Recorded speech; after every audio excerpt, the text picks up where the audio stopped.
Welcome to the Real Estate Brief. I'm Adam, and today we're cutting through all of the noise that we find inside of the news articles. We're going to get to the truth that we can find inside of the news.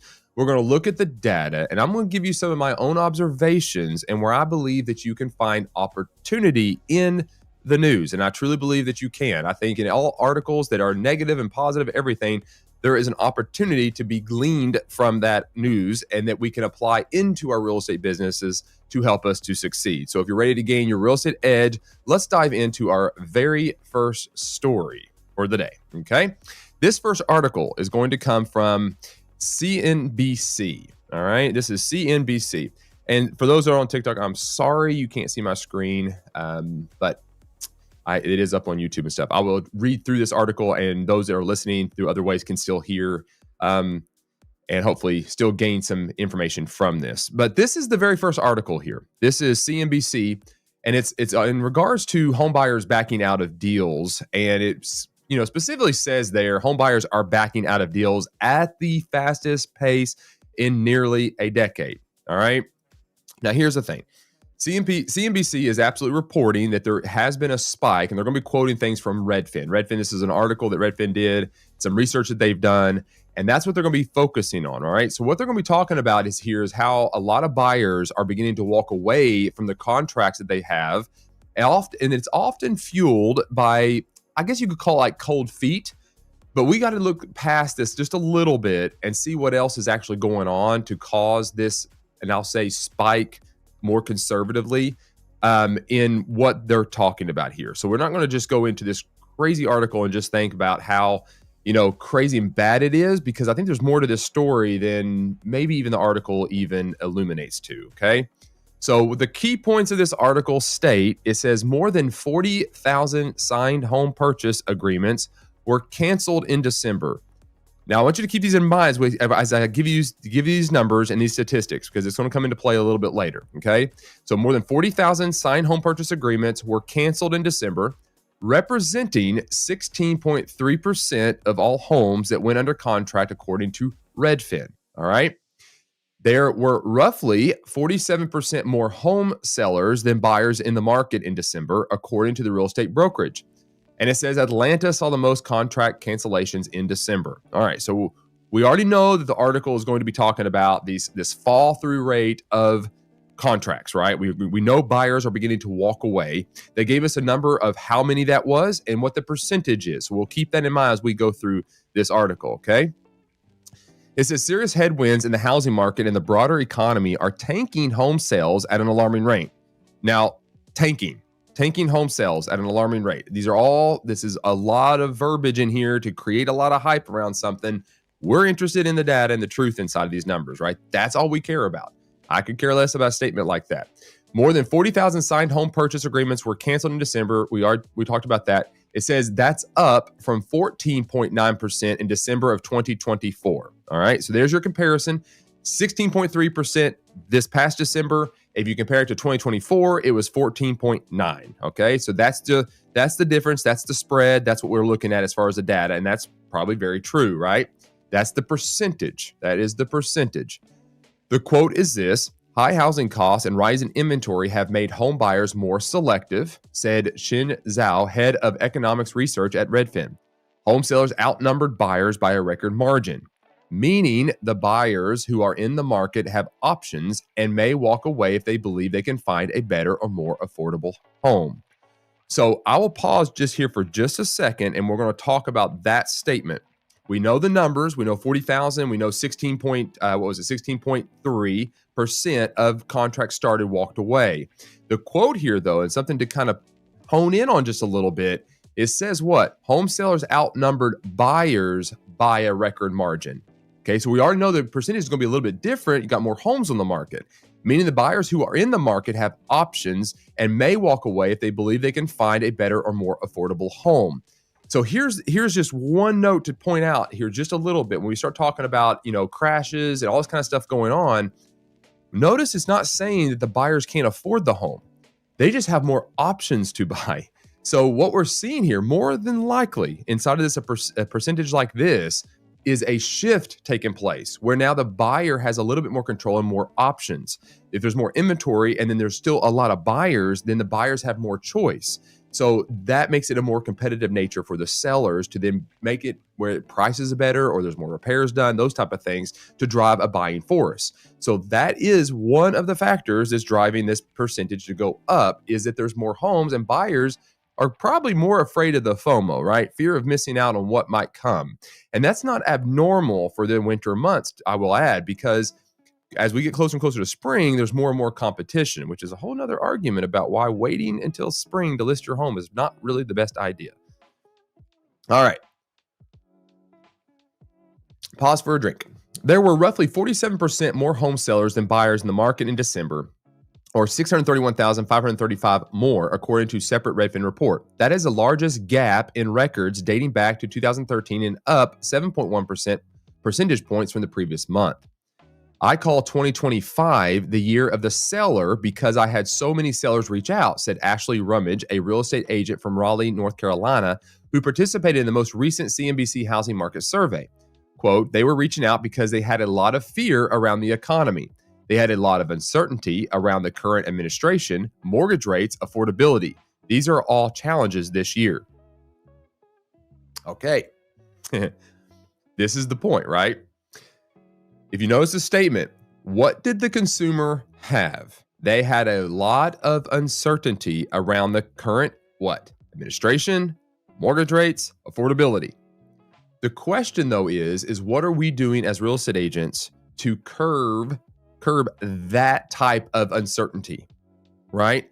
Are we responsible for taking articles and just quickly throwing them out there and saying this is what it is and not dissecting the numbers and the facts to get down to the root about what's actually going on? The reality is most people, and even myself included, fall into the trap where we read the headline, we make assumptions, and then we use that as our verbiage when we talk to our clients. Clients in turn, read these articles and they don't fully understand how the housing market ultimately works. This is why it is so important for real estate agents to have a discipline of understanding what the news is saying and how to interpret the data and what this actually means. That is one of my anchoring goals in this live stream and my channel, is to bring that clarity into the articles that we read outside of all the hype. Now, I'm human. I can get some things wrong, but I think if we can use our logical, reasonable minds when we read certain things, and if we understand the basic premise about how economies work, we can come to a relatively concrete understanding about what certain markets are doing and what these numbers actually mean. So, but it doesn't come just naturally. You have to take the time to read and study and understand these things. And I've noticed as I've been doing these live streams, I'm getting even myself even a little bit better of seeing these nuances inside of articles and making correlations between them. So it's a good discipline to develop. All right. It talks about Atlanta having the largest drop. And I think that got a big pop up there. Yeah, that is the end of this article. So we know that they're making a statement about home buyers are backing out of deals more often than not, right? So we know that's true. And we know that there is a significant percentage increase if you compare it between now, December of this past December versus 2024 December, right? We know that's all true. But let me just show you what I did. What I did is I went into the beautiful website called Google, and I typed in a very simple prompt here, okay? What did I type in? I said, what has been the real estate contract fallout rate over the years? Okay. That's the question I asked Google, the know-it-all Google, right? And what I want to make a correlation here is just to kind of bring some clarity to this. All right. So key trends and data. Okay. It quotes recent record highs in December 2025, 16.3, makes that statement. Annual data progression, according to Redfin, August cancellation rates increased 11.7 in 2017 to 11.4 in 2021 to 15.1 in 2025. So we've already seen an increase over those past few years there, right? And this is based off of August. So we look at August, we've seen an increase there. And remember, this is percentages we're talking about. Summer 2025, July 2025 saw a 15.3 cancellation rate, which was the highest for that month since 2017. With 58,000 homes falling out of contract. Now, This is why I point this out. Notice the difference here in the numbers, right? So what do we see here? We see a percentage of 15.3% back in July of 2025.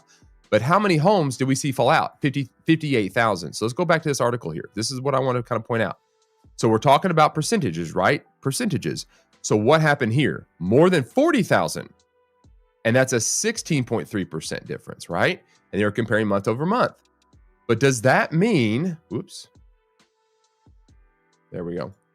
So what's the percentage difference here, right? How big of a percentage are we actually talking about? When you start talking about the amount of homes that are being put on the market versus how much are falling through, there's variables inside of these numbers that we're not getting all the information on.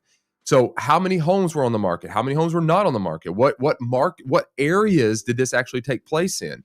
When you start talking broadly about percentages and you put that onto a nation and you say this is the percentage, well, as real estate agents, we know that real estate is all local. So in the end, when we read articles like this, it doesn't mean we ignore the concept about what's happening. I would say there is an argument to be had and something to perk our ears up to talk about how, okay, interesting, there is a higher fall through rate in our industry right now, December to December. But how much out of whack is that compared to what's happened historically when you look at it as a nation? And if you look down here in these next articles here, it says buyers backed out of deals. This is by Real Estate News. That's current, right? That says 2026. Mass exodus. U.S. home buyers cancel deals at record. This was posted 3 hours ago. But now let me jump on down here. Look at this. October 30th, 2025. What's the title of this headline? Home buyers are backing out of deals at record rates. This is back in October. It says home purchase cancellations hit records high with 15.1%. So what you see in this number is not what they would say here, where it's like, what was the term they used? Serious headwinds in the housing market and the broader economy are tanking home sales at an alarming rate. You see what's happening here? Like terms like this, and words matter. Words matter. But when you start talking about the consumer and what they're reading and how they interpret the data, they're not taking their time to see the correlation between these numbers. What do they read? They typically will tune out about this section where it starts talking about 40,000 signed home purchase prices and 16.3, and they hone in on, oh, the economy is tanking. What a whole lot easier just to say that, right? Oh, the whole economy is tanking. It's getting bad, right? It's easier to grab onto that. But then in the same article, you drop down here, it says what? Home sellers outnumbered buyers by a record margin, meaning the buyers who are in the market have options and may walk away if they believe they can find a better, more affordable home. Oh, sorry, not that one. Where was it? Oh, right here. They had a lot of uncertainty around the current administration, mortgage rates, affordability. These are all challenges this year, right? That's the statement. So when you start talking about the statement, we're talking about emotional statement here, addressing the emotional state of the buyer and seller versus the numbers, what brings in the facts. And then you have the verbiage that says tanking home sales. You see what's happening. This is the way you structure an article to create sales in these articles and sell ads, not necessarily giving you a true picture, because what we're actually seeing, when you get down to it, we're seeing a correction in the market, right? We're seeing that there is more homes kind of coming on the market, but there's a price adjustment going on with those homes. Those homes are beginning to drop price. So why is this cause a higher significance in buyers walking away? Well, they bought a house, another house comes on the market, and that house was more competitive. And so they did comps and they want to get a buyer, so they price it more accordingly to what the market brings. So the buyer's looking at their deal and like, oh, this isn't good as good of a deal at all. So then they want out of the contract to go buy another house. Not that they're not buying, they're just wanting out of that house to go get a better deal. Now, there's other factors, right? We got inspections and lending and financing, all those type of things. But one of the driving factors, one of them is that fear of missing out. It has nothing to do with anything tanking. It's literally just a correction in the market. These numbers, that's all they tell us. They tell us that there is a change in supply and demand taking place, and the buyers are wanting to try to find the best deal possible. So they're looking for ways to get out of those contracts. So what does that tell us as agents? So that tells us we better get very, very good at pricing homes accordingly, so we have less buyers walking away from the listings that we list, right? So that's the argument. That's what this means. So like if I look at this one, if I go back to this article here, right? This is by Yahoo Finance, written by Claire Boston, senior reporter. And look when this was written. This was written July 27th, 2025, okay? And this is now going back into mid-summer of last year. It says buyers, many of whom are struggling to afford record high home prices, but feeling emboldened by having more inventory to choose from, are proving increasingly willing to end contract negotiations when they disagree with sellers over things like pre-sale repairs. Why am I pointing this article out from July of 2025? It's because we can see a connection to what's happening in the past 6 to 8 months in our real estate market. We are seeing a correction. If we go into the understanding that interest rates are coming down and we start talking about affordability and that gap closing, all these type of things, we're seeing a correction. Nothing drastic. It's a simple correction. That's it. There's no tanking of prices. There's no crash in looming. It's none of that. It's literally a correction in the market. That's what we see. That's all we see. All right. Now let's switch over to this next. Well, let me pause for just 1 second before I go into this part. Let me just say this. How would you, as a real estate agent, be more careful on the way you list properties to get it better and ready to be sold? What would be the processes that you would do to get to that point, right? So here's some advice that I would give you to help your seller be more ready to sell and decrease the amount of opportunity that a buyer has to walk away. If you're going in and you're talking to a seller, consider having the seller do a pre-inspection, right? That's having a home inspector come in, inspect the home for any kind of repairs or anything that might need to be done, and making that and bringing that to the attention of the seller to make sure that they are doing everything they can to get the home in a presentable way for once it does get under contract, that the buyer has less reasons to walk away. So that would be one way to address this kind of shift going on in the market, right? And I would also explain to your sellers about pricing and why it's important we price certain properties in relation to the market, doing a good CRM and what that looks like, or CMA and what that looks like in relation to the market. And then explain to your sellers if we price something at a certain price that we might get multiple offers, and that's usually the goal. And then if we can get backup offers, we can start negotiating. Not very common in this market, but still, if you price something well, you could end up doing that because the buyers, if they're falling out of one contract and they see a deal, they might rush to that property. So don't be so worried about as much negotiation as much as it is about pricing the home correctly, right? Now, I would also probably talk on the closing retention side. I would talk to your buyers. I would sit down with buyer consultations, explain the actual costs of buying the home at the end of the day. Having a net proceeds sheet filled out, shows their bottom dollar, exactly what they're going to be out of pocket for, and being very clear about what that looks like. I think that is one of the missing pieces in a lot of what we do. We get busy and we don't do that. And a lot of your buyers have no idea what the true cost of buying a home is once they're at the closing table until it's too late. And that can cause cold feet. So I think reducing that kind of barrier for the buyer so they're very much aware of the total cost associated to that. And I would talk to lenders and stuff and make sure that they understand that, or you talk to lenders to figure out what kind of grants and programs they might have to help your buyer out to hopefully get to closing a whole lot easier and smoother. All right, let's get into the second one here.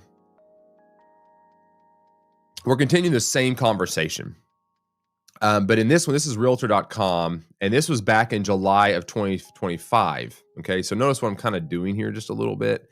Like I'm going back here to July 27th, and I'm jumping here now back to Realtor. And I'm doing this because I find it interesting that these articles both came out roughly in the same kind of period. So they were dealing with something very similar to what that our first article was talking about, that buyers are falling through and walking away. And I think that, Sandra, good to see you. Thank you for stopping in and watching the live stream. Appreciate that. But this is what we're seeing, right? Pending sales are falling apart more often. 5 reasons real estate deals collapse. So I figured this would be a good conversation for us to have in light of what we just discussed about us having a higher percentage of fallout rate currently. Okay. So this article is going to break down some of the technical reasons why a sale goes kind of sideways.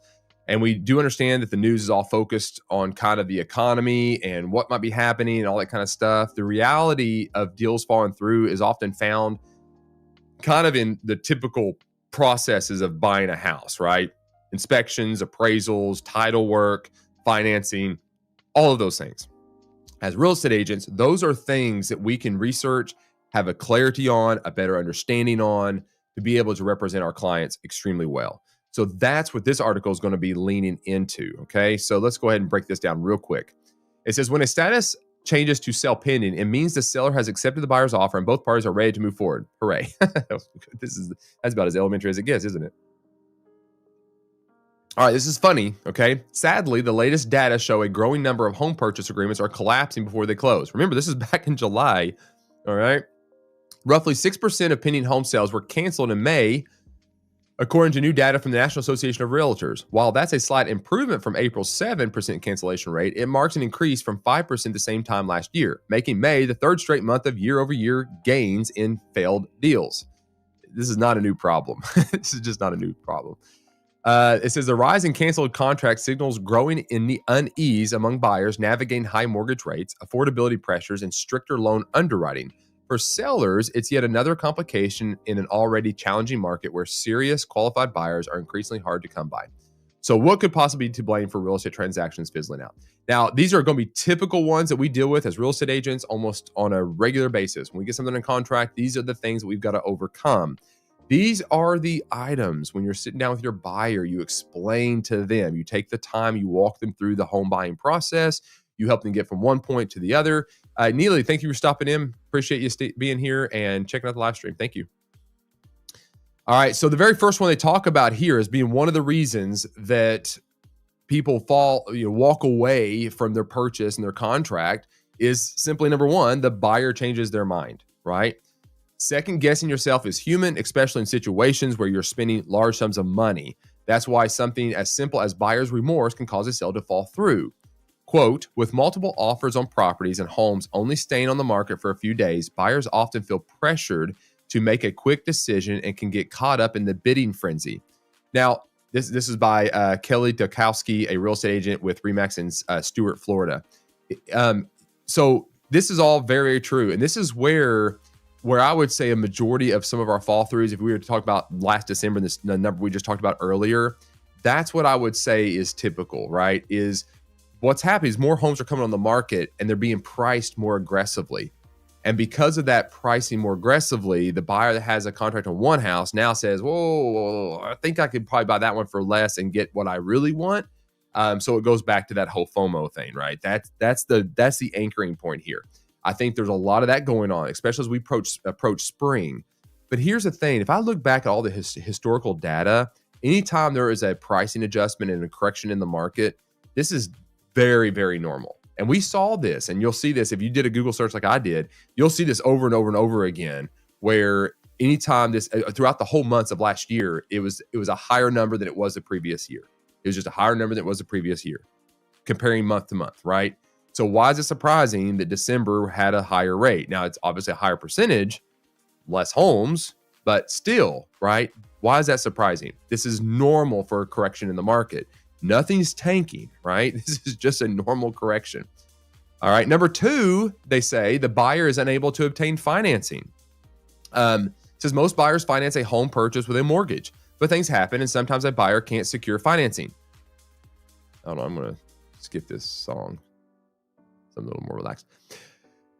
Quote this, depending on the financing issue, you can try to find alternative financing and then refinance later, says, Prafjit Sai, a real estate agent in NAM Real Estate in Rockville, Maryland. Financing alternatives like bank statement only loans, which do not look at any other documentation except your bank statements and your credit score, are available and should be investigated. I think there's a point here. As real estate agents, we need to make sure that we understand all loan programs that are available to our buyers when we're representing them. And that requires us to be engaging with lenders. And I understand if you're like our offices where lenders are always wanting to come in, and it's great. They want to bring lunch and feed us all and all this kind of stuff, but we get kind of tired of hearing the same thing over and over again about what they're offering. But here's the thing, guys, like that is actually a good thing to attend, because even though a lot of them will have some of the same kind of programs, almost every single bank that I've actually sat down and had a conversation with and asked questions, and I took notes of those questions and I compared to other lenders, there are some subtle differences between them and what they offer. And at the end of the day, it ends up being a cost to the buyer, one way or the other. Some of them have grants, some of them have more programs, some of them have, incentives and all those type of things. So as real estate agents, to help our buyer to not feel like they're not getting a good deal and not being able to get financing, we need to know what these programs are. We need to be very familiar with all the different loan options that are out there in our areas so we can better represent our buyers. So that would help. And that was one of his arguments that he made or she made in regards to alternate financing alternatives to buying a house. It says, quote, if a buyer makes a large furniture purchase with a new credit account just before closing, that can become an issue. Oh, yeah. Okay. Oh, who has not been there where you had a buyer and you've told them many times, don't buy anything, don't move money, and they go out and buy couches, fund something, or buy a car or whatever, or they change jobs and then the whole deal falls through. That is always happening. I mean, I see this all the time. So anyway, the quote is, if a buyer makes a large furniture purchase with a new credit account just before closing, that can become an issue, says Scott Coggins, a licensed real estate agent and team leader at the Nashville luxury team at Frederick and Clark Realty in Nashville, Tennessee. Quote, when COVID struck, I had a client that became unqualified 5 days before closing because his bank raised their debt to income ratio. We had to move fast and use a local lender who got the paperwork done in 20 days. Many of these issues can be avoided if buyers make wise decisions about their spending while waiting to close. Also can be avoided if real estate agents understand and communicate that in the buyer consultation, that if they do anything like that, it could derail them buying a house. So part of that is on us too, as real estate agents, to make sure that our buyers are very much aware that if you do anything with your money whatsoever, any major life changes in regards to your money, it can affect you buying a house or not. We need to have those conversations. This derails so many deals. So that's another part of the equation, right? Number 3 was the home failed inspection. I'm not going to labor that. We kind of understand how that works. If you've been in real estate any amount of time, you understand that can happen very easily. Number 4, the buyer hasn't sold the home he currently owns. We see this in every market. That's not abnormal. They go out and they got to get a contract on a house, but it's contingent upon them selling their house, and that derails it. You can talk about bridge loans with them and talk about options as far as that goes if they want to go forward with the purchase of this house. So have an understanding with lenders about how bridge loans work and what those are, and having lenders in your bank that says they can do bridge loans and this is the requirements for bridge loans, and making sure you know how to get your buyers in front of those lenders. I recommend more than just one, hopefully 3. Number 5, the home appraisal is lower than the purchase price. That's absolutely another one, right? We've seen this, and you see this more and more when you see a price correction going on, right?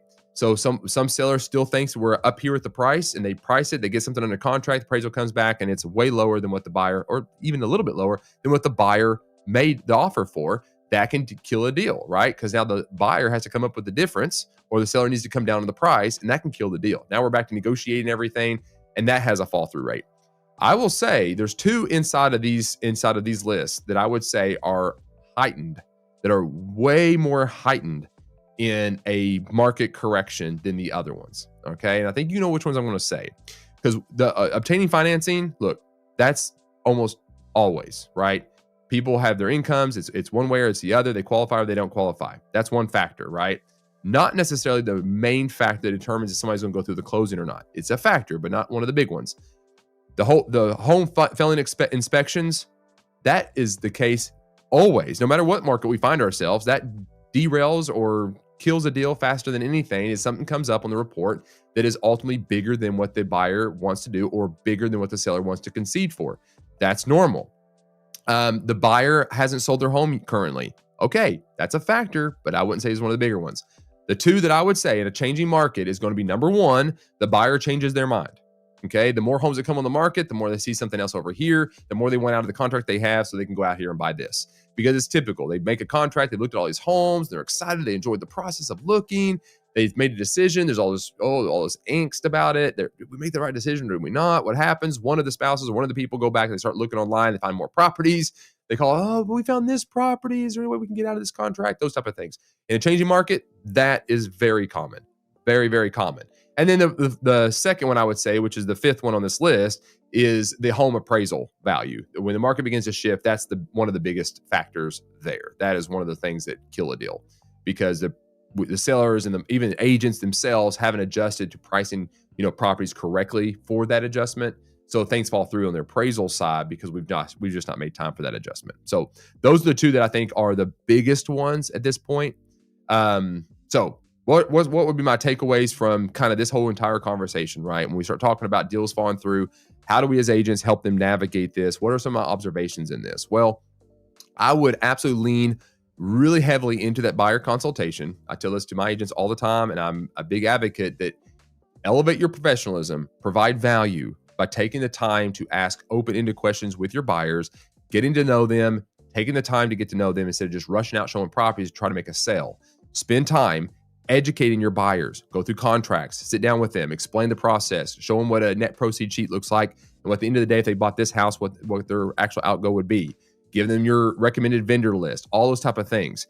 And then I would put inside of all that verbiage, talking about these type of things that cause deals to fall through, one being financing.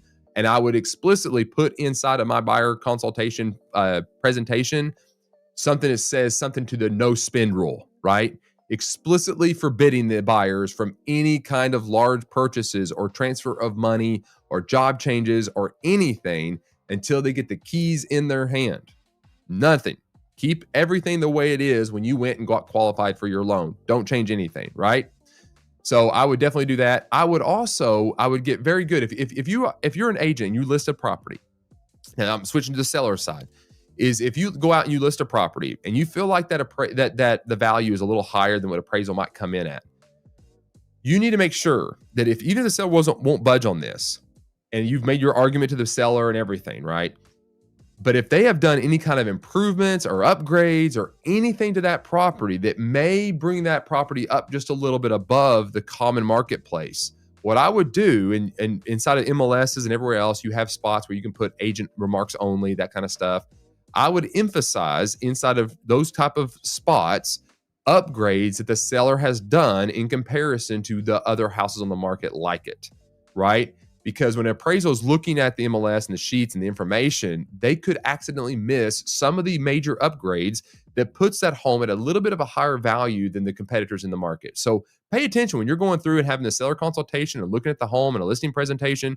What has the seller done? And so when you go back to the office and you start working on the CMA, and you start working and putting that together, bring that back up and make sure that you're including those type of upgrades inside of that report. So that way you can get a better understanding and also be able to relay that in the notes. So hopefully the appraisal will see that. Now, a lot of regulation has changed. We can't directly communicate with an appraiser, but hopefully we can get information to them somehow, right? All right. I would add this though too. Another thing you could do on the seller side is you can encourage them if you have a conversation with a seller and you start talking about like land or their home or any kind of liens they might have or anything like that. Sometimes in conversations, they might make comments about maybe they had a discrepancy somewhere on their title. Maybe they had mechanics liens or whatever. Those are conversations we need to be having. It might even be worth the certain sellers in conversations like that to do a preliminary title report just to see if there is anything. So they're aware of that too before you get too far along and then it pops up before closing. That's just another little thing on the listing side that I would just kind of make sure you kind of do, right? Very good. Hey guys, thank you for being here. I do appreciate you guys taking the time out of your day to sit here and listen to me talk about everything. So thank you for doing that. I don't take it for granted whatsoever. Hopefully you're finding some kind of value out of this. That's my goal. I hope I'm delivering something that helps you in your business. That is ultimately what I'm trying to do here. All right, let's get on to our last and final article. This is coming from Inman. Let me see if I can reposition this so it can. There we go. This right here is an opinion piece. Okay, and it says affordability comes from small wins, not one big beautiful bill. Now, this just resonates with me because I made the whole argument a couple live streams ago. I think it was, if it wasn't yesterday, it was the day before, and I was talking through an article, and I can't remember the source and where it came from. I'll have to go back and look. But in the article, they were making the argument that these changes, and listen, not political here. I don't care about politics. I don't care who's in charge as far as when it comes to housing real estate news, right? I don't care. What I do care is about if the person in charge, the president and their administration, is actively doing things to address issues in the housing market. That's where my ears perk up and I pay attention. All right. So in this article, the writer of it, the reporter, was making statements about how certain things is being suggested or floated by the current administration don't matter. It won't move the needle that much, right? It's not going to change things that much.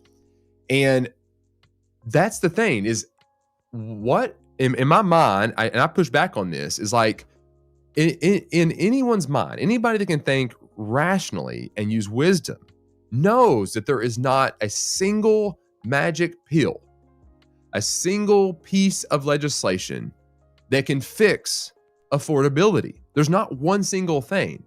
So when you write an article, and this is for anybody out there who's writing any kind of news article, it drives me nuts.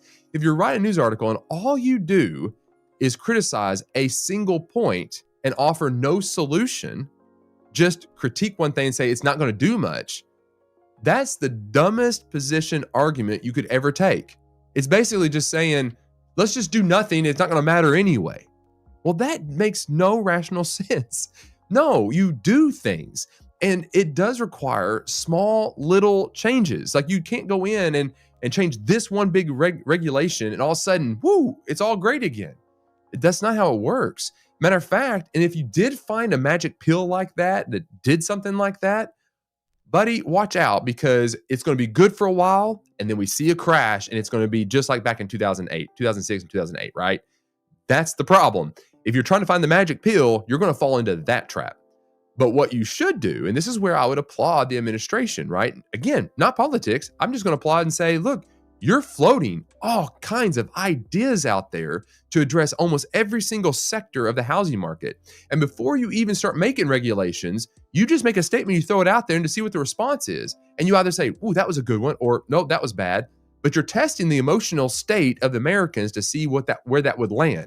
Before you're just passing bills or executive orders, you're floating things out there and you're waiting to see how it will respond to that, right? So we're not trying to find a magic pill. What we're looking for is the small wins that correct the local shifts, right? The local shifts, because what we do here affects over here, and what we do over here affects over here. That's the way the economy works. There's not one single thing, right? So this is where this article is going to get into this, and this just, I applaud this reporter. Now, this was written by Craig Cheatham, January 27th, 2026. All right. It says affordability comes from small wins, not one big, beautiful bill. Progress will come from dozens of reforms, legislative, regulatory, executive, and local, each removing one obstacle, lowering one cost, or opening one more door, Craig Cheatham writes. Amen. Amen.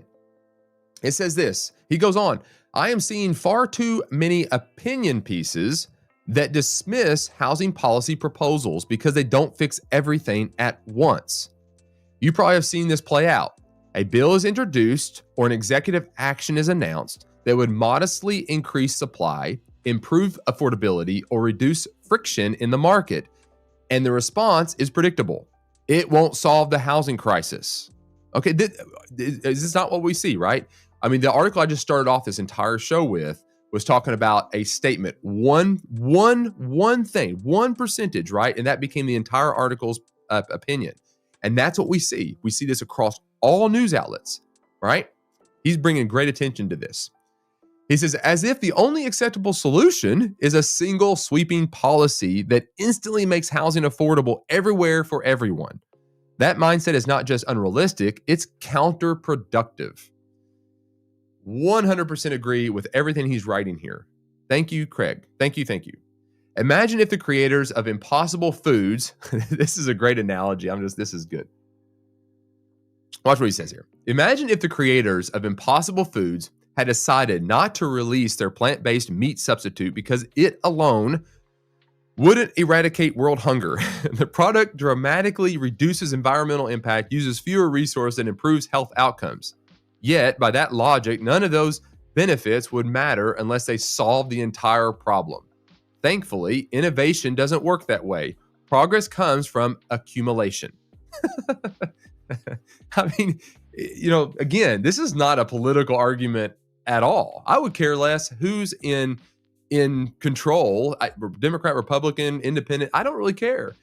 But if any administration is addressing and paying attention and throwing things out there and asking questions, I would applaud it. I would say, great, get out there, get and have people researching and reporting back and making decisions and talking through things. Like, this is how you solve problems. This is exactly how you solve problems. Anyone's been in business for a long time. It would be the equivalent of, like, here's the thing. As a real estate agent, if you ever bought into the idea that some new technology like AI or CRMs or any kind of technology, by implementing that and paying $1,000 a month for it, is going to drastically change your business around. All of a sudden, you're going to be the top producer in your town because I now have this technology, right? That's the same argument. Is that true? Has anything in your past, if you've been in this industry for any amount of time, has any of those things ultimately changed your business drastically? Not a chance. All business is built on little micro shifts and micro changes to get the small wins over time, which gets the biggest results. And then doing it effectively, intentionally, consistently brings the win, right? So that's just the way business works. Why would you think it's any different with the economy, right? Now, he goes on and he mentions, and he has a few things here. It says policies to watch as we work toward affordability. And he proposes multiple ones up here, right? So there's 1, 2, 3, 4, 5, 6 different things that are being proposed, right? It says, take the Road to Housing Act. It targets regulatory barriers and financing inefficiencies that slow development, especially for smaller builders. No one claims it will cure affordability overnight, but it meaningfully reduces friction in the system. Number 2, the More Homes on the Market Act encourages homeowners to sell by addressing capital gains constraints that discourage turnover. More listings mean more options, especially for first-time buyers who are currently locked out. The Housing Supply Frameworks Act helps states and localities modernize zoning and land use rules. It doesn't mandate density everywhere, but it creates pathways for communities that want to add supply to do so more easily. It says the Revitalizing Downtowns and Main Streets Act focuses on converting underused commercial properties into housing. Anyone who has walked through a half-empty downtown knows this is low-hanging fruit, not a panacea, but a practical win. The next one, the Uplifting First-Time Homebuyers Act, improves access to down payment assistance and financing tools. It won't make homes cheap, but it helps qualified buyers compete in tight markets.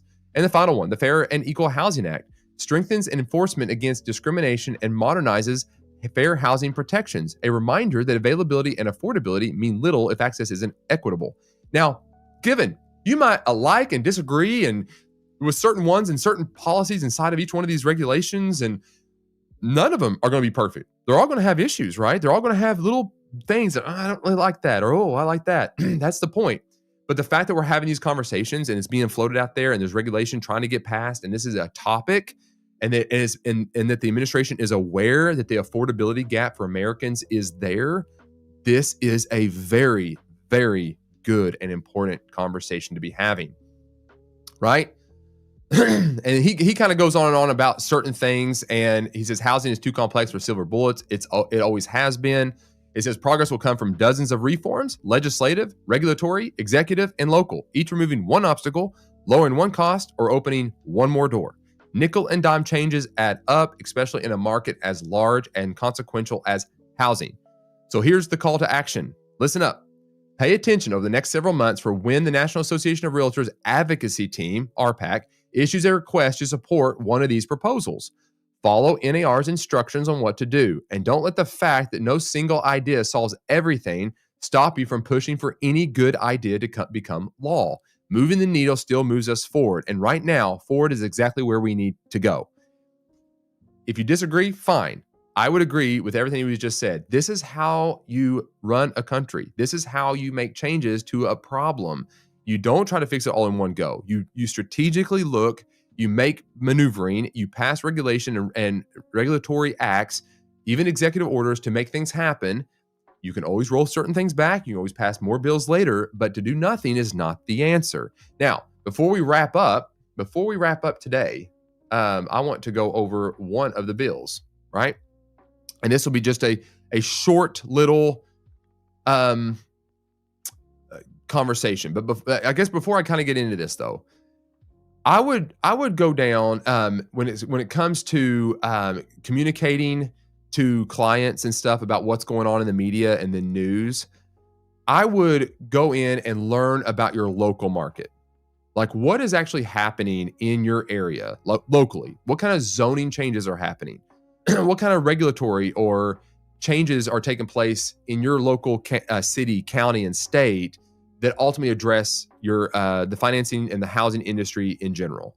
Like, go into your senators' portals, your representatives, and read your mayors, all of them. Look and see. And if you don't see any kind of initiatives, go talk to them. Go have conversation with them. Talk, about these type of situations and bring it to the forefront. These are conversations we need to be having on all scales, on all levels of government, because there's an affordability gap that is happening. There's a shift taking place. We need to be the ones speaking up and standing up for this. And that's where a National Association of Realtors advocacy group, RPAC, comes into play. Look, they have done amazingly well with helping us protect home ownership and pass regulation regardless of position of political side, right? They've done a great job going after those initiatives for housing. That's the lane we're in. That's where we're focused. So that's what we're talking about.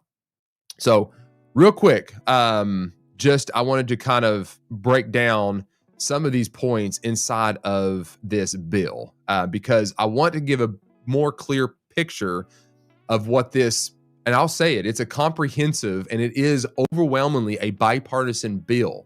And this bill that I'm going to show you, it is specifically designed to tackle the housing affordability.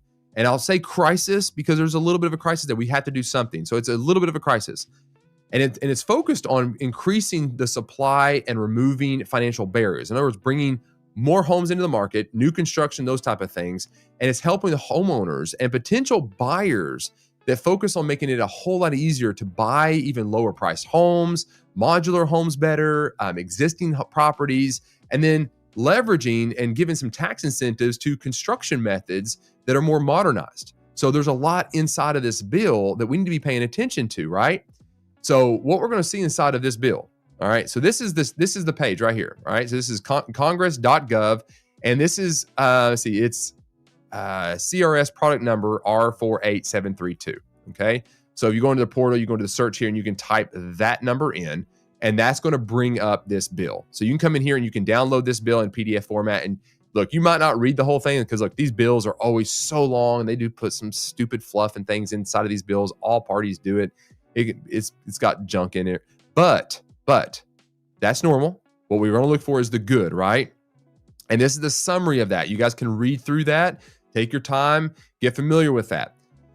But I'm not going to do that today. So don't worry. I'm going to be wrapping this up. So I'm not going to read however many pages this thing is to you guys. What I have done though is I've kind of went through it this morning and I just kind of pulled out some points that is inside of this bill. You can don't take my word for it. Go and fact check me. Download the bill and read it for yourselves on what's in here. There's a couple things in here though I want to emphasize though. Okay, so there is a section here that talks about a small dollar mortgage support. Which incentivizes lenders to offer mortgages under $100,000, and they do that by adjusting compensation and fee rules. In other words, what does the compensation look like? What does the buyer seller look like? And how do we help give people that want to buy under $100,000 more incentives to actually buy those homes? So there's loan programs and regulations coming out to help lenders be able to offer a lower loan amount for any homes, which then correlates into builders, right? So if a builder can come in there and get tax incentives to build a home that's a whole lot smaller for under $100,000, very, very difficult to do, right? But there's a demographic of homeowners that need a home, that don't need to be renting, that can afford above $100,000. So there's initiatives inside of this bill that are addressing that to bring that into fruition, right? There's also inside of here a whole repair program for homes type things. And it's kind of trying to establish like a pilot program for like grants for any kind of low income owners that needs accessibility, safety issues, energy efficiencies, those type of things that basically helps them, incentivizes them to actually put money into the homes to address those issues. So that's inside of this bill as well. So you can read through and get more details on that as well. There's also inside of here talking about manufactured modular housing and how they're going to expand that. And it's modernizing the building codes and the loan programs that are allowed up on these factory built homes. And it's going to make it more attainable and easier to finance for those looking to buy those type of those homes, right? So that's an affordability factor. It kind of goes along with the 100,000 because maybe you can build a home for under $100,000, those type of things, right? Then there's appraisal modernization inside of here, which talks about providing recourse for biased or unsupported appraisals. It pushes back on them if there is any issues with an appraiser on that in regards to how they came to the conclusion. It addresses any kind of shortcomings or shortages to speed up the closing process that the appraiser might have to come up on that delayed them getting the report back. So it tries to speed that process along. There's also a title loan modernization clause inside of here, which increases loan limits for property that needs improvements and allows funds to be used as what's called an ADU, accessory dwelling unit. You can read about that. I might do a video on what those are a little bit later. So real quick, what is the small dollar mortgage accessibility? So let's go back up to the top. I'm going to kind of break these all down for you. All right. So number one, the mortgage accessibility thing about the $100,000, right? So many buyers are looking at lower priced homes. Okay. If they can find them, they're looking at that, especially someone that can't afford anything more than that. The problem though is they're struggling to find any kind of financing because these loans are less profitable for the banks. So there's a little bit of less, the banks don't really want to necessarily loan that kind of money. The risk is pretty high and then the return's not as great. This act is directly trying to help the CFPB, to clarify compensation rules so that loan officers are not penalized for handling these smaller transactions. Basically, effectively kind of opening the door for entry-level buyers to secure traditional financing instead of just relying on these high interest rate alternatives that typically is being offered to that type of demographic to buy those homes. A lot more can be said about that, but you kind of get the idea.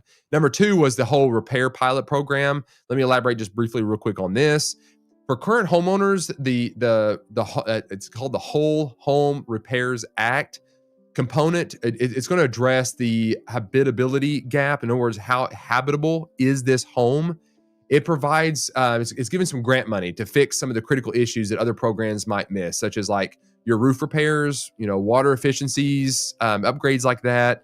Probably like modernizations that allow seniors or disabled to use the place instead of helping them move or have to sell and go somewhere else. So it helps them to be able to preserve the home and the value of that home and the safety of that home. So it's addressing that thing for that demographic.